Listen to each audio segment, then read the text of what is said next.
You so-called blacks, Hispanics, and Native Indians are the Israelites of the Bible, according to the curses of Deuteronomy 28. And the simple fact of the matter is that my people have lied to you and the whole world about the Bible and have sought to paint their images over your images and to replace you in the Bible, which is your history, heritage, and culture. Now, I want to go into Deuteronomy chapter 28 and read. This is Moses talking to the children of Israel after they've come out of Egypt, bondage. Wait, let's stop right there. Okay. Here's the first thing that you want to take note to. Egypt, bondage. And he's going to do this again. That's the first mistake that we got here. Okay.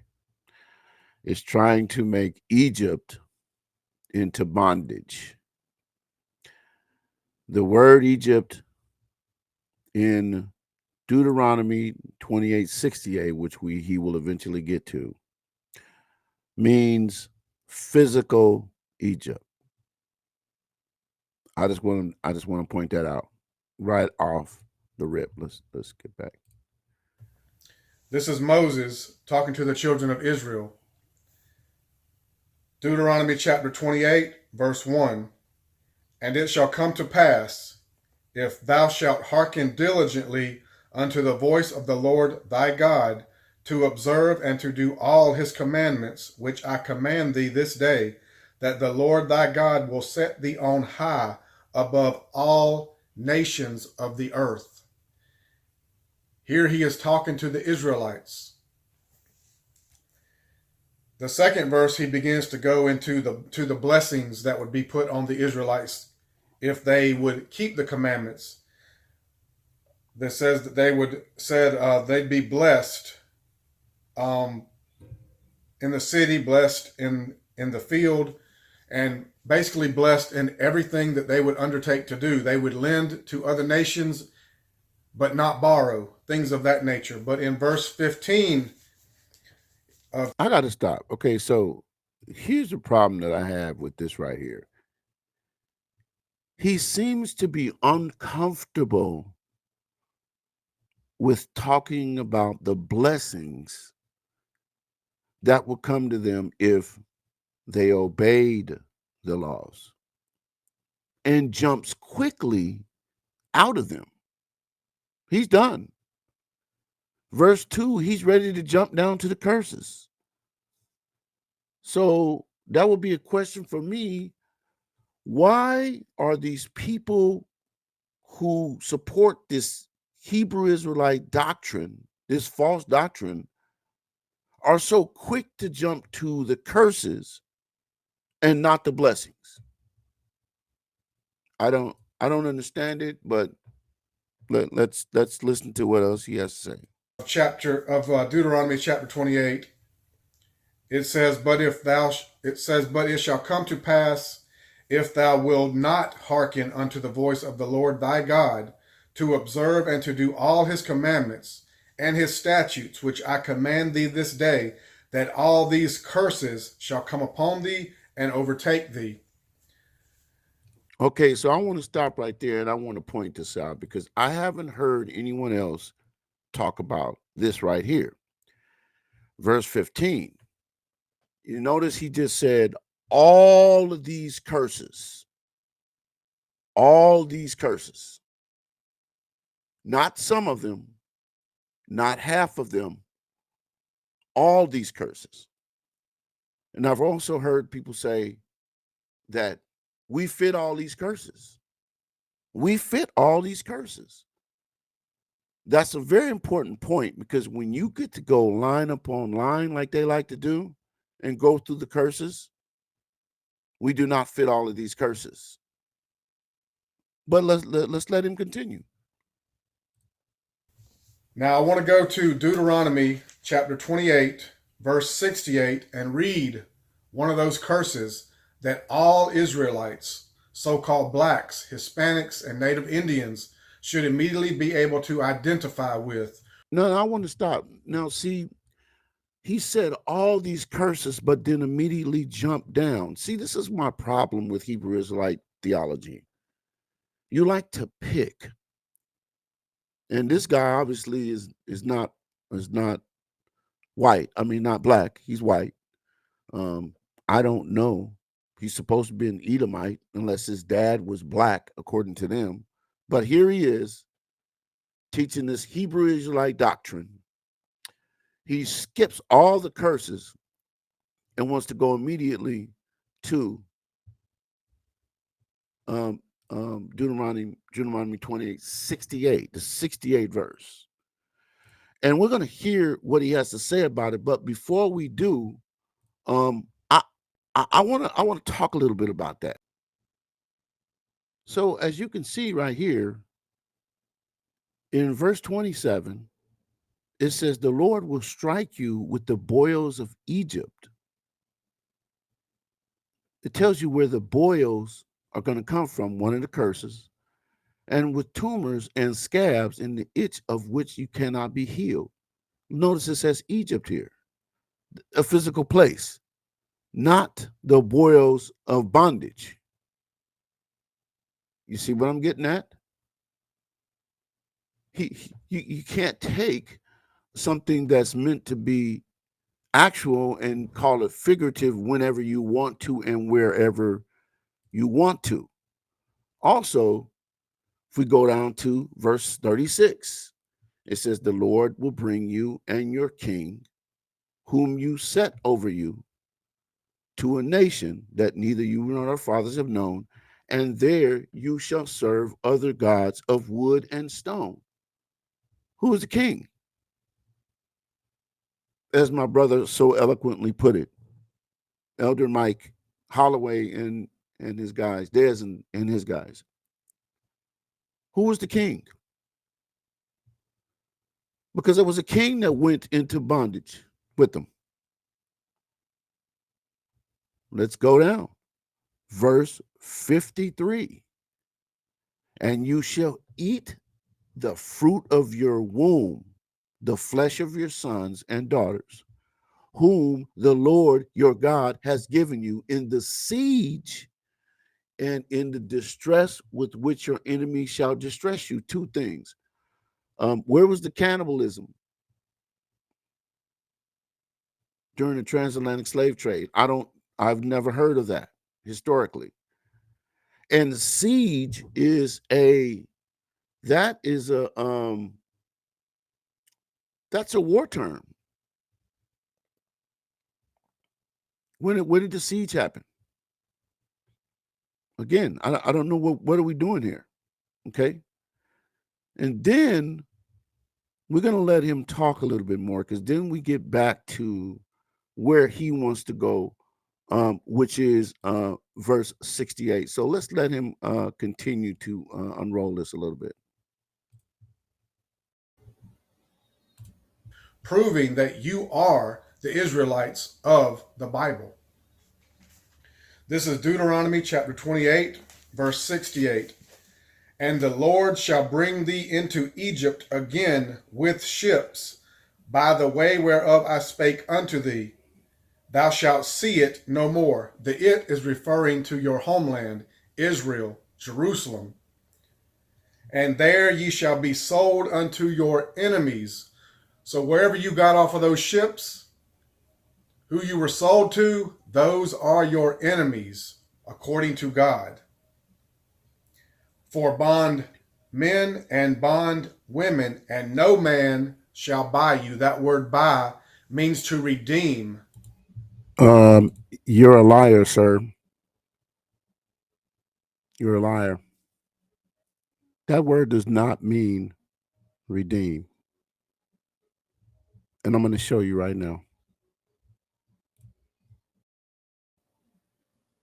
So we're going to look in the Blue Letter Bible, interlinear. And interlinear is when we're looking at the original languages and the English translation in line with each other. This is how we break up fallacies, guys. Okay, this is how we do it. And you don't listen to some huckster like this who just straight out lie to you.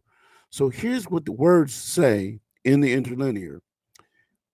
It says, and shall bring thee again, the Lord shall bring thee again into Egypt, okay, with ships by the way thereof, whereof I spake unto thee no again more. This is the way it works in line. Thou shalt see it. Thou shalt see it. In other words, thou shalt see it again no more, and ye shall be sold, and ye shall be sold. Okay, ye shall be sold. Okay, we're gonna get back to that later. There unto your enemies for bondsmen and bondswomen, and no man shall buy. And of course, down here, you. He's saying that this word right here, buy, means redeem. Let's look and see what it really says. Okay. Call no. That's the pronunciation of the word. What does it mean? To get, acquire, create, buy, possess. To get, acquire, obtain. This is what the word means. We drop down here.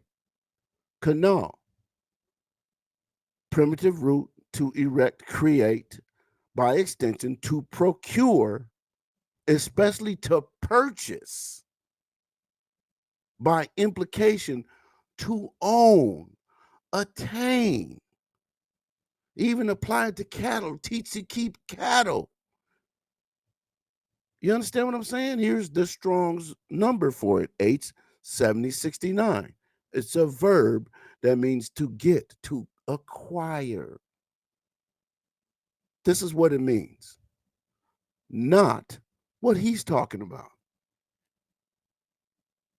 You got to go to the original languages. He's not done though. He's not done butchering. He's not done butchering this verse. We go. Let's get back to the butchering because it's kind of interesting.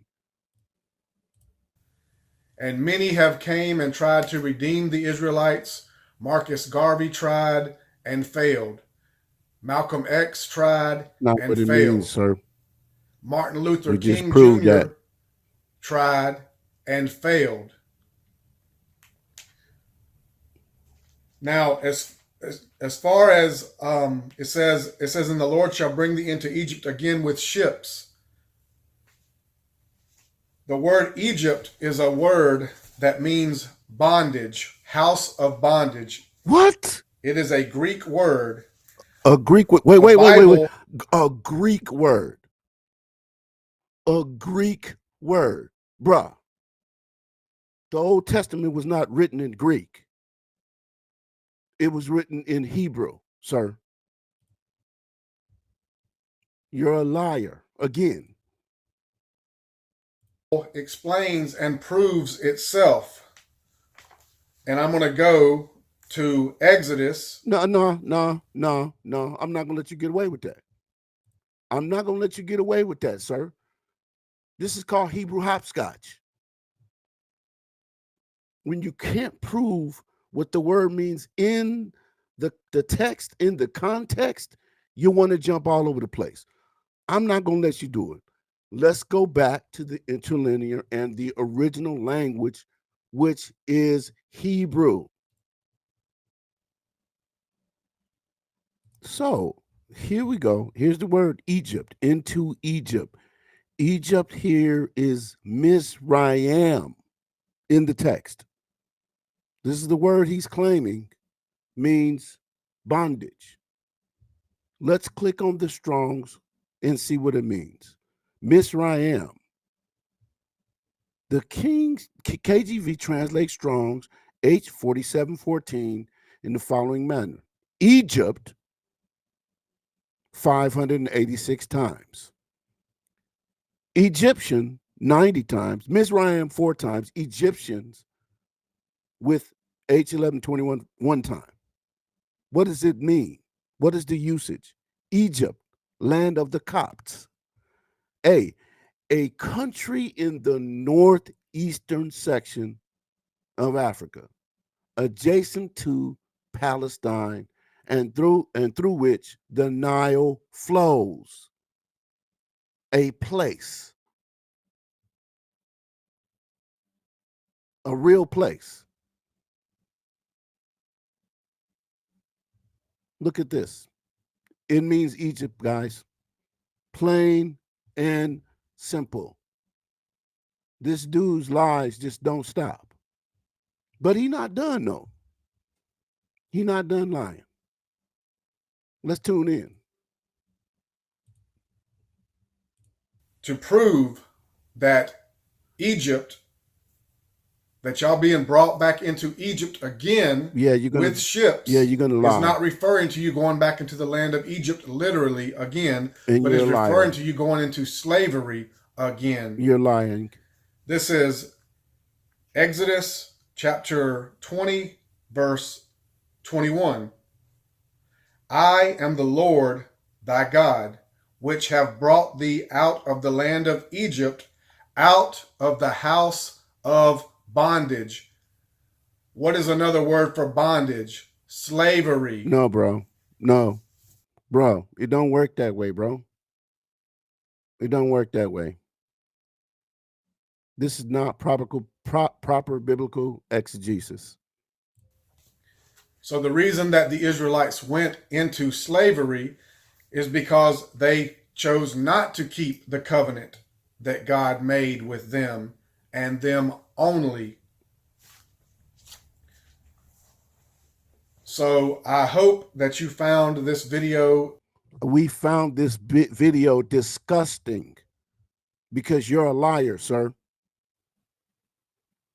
So what do we learn here?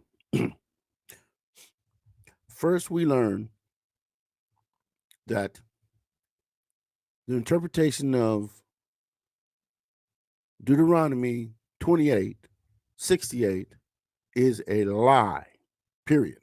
When you examine it in the original language and you apply the events that happen in verses 15 through 68 with a microscope, you find out that it is nothing but a huge, complete lie. What do we learn secondly? Secondly, we have people, including white people, that have bought into not only the lie of Deuteronomy 28:68, but the twisting of Deuteronomy 28, verses 15 through 68. But when you examine it and when you break it down, the truth is always going to prevail. That's it. And that's all. Get back, get back.